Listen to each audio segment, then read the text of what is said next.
1.1। पहला क्वेश्चन है, क्या शून्य एक परिमेय संख्या है? क्या आप इसे पी व क्यू के रूप में लिख सकते हैं? तो इसका जो आंसर होगा, हाँ,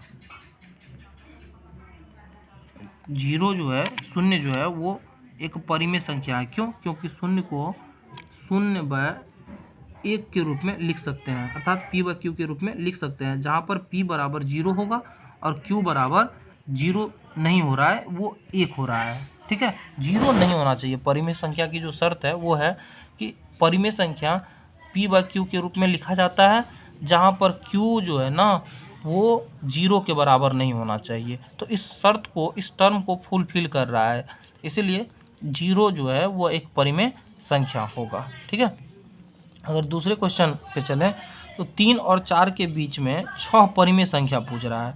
तो आप सबसे पहले क्या कीजिए, हमने बेसिक कल भी बताया था, 3 और 4 को कुछ आप इस तरीके से लिख सकते हैं, 3/1 और 4/1, और इसमें भी आप 10 से मल्टीप्लाई कर दीजिए ऊपर नीचे, और इधर भी 10 से मल्टीप्लाई कर दीजिए।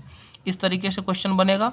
फिर आप इसको इस तरीके से लिख दीजिए, 31/10, 32/10, 33/10, 34/10, 35/10, 36/10। तो आप 6 क्या उससे भी ज़्यादा नहीं, तो दो संख्याओं के बीच में अनंत जो है ना, क्या अपरिमित रूप से अनेक जो है क्या निकाल सकते हैं, परिमेय संख्या निकाल सकते हैं।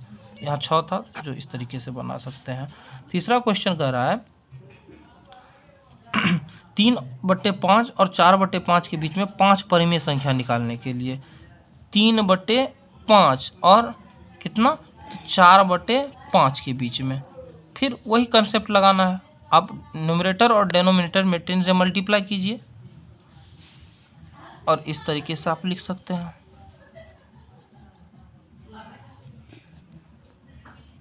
इस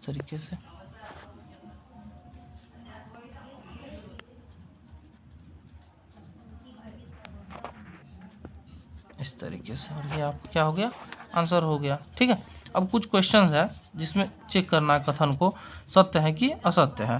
तो प्रत्येक प्राकृत संख्या एक पूर्ण संख्या होती है।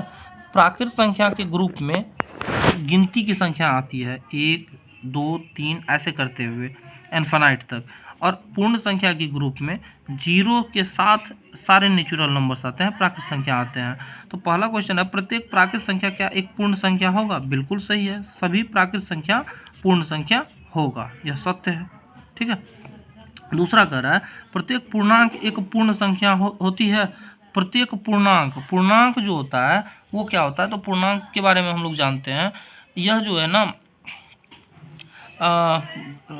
जो अपरिमेय संख्या और परिमेय संख्या का जो ग्रुप होता है उसको वास्तविक संख्या बोलते हैं। और पूर्णांक की जहाँ तक बात करें तो वह प्राकृत संख्या और उनके ऋणात्मक संग्रह को, साथ ही साथ 0 भी उसमें क्या होना चाहिए, संग्रहित होना चाहिए, इसको हम लोग क्या बोलते हैं? तो पूर्णांक बोलते हैं। अब पूर्ण संख्या में केवल 0 आता है, तो प्रत्येक पूर्णांक एक पूर्ण संख्या होगा, तो बिल्कुल गलत है, यह पूर्ण संख्या नहीं होगा।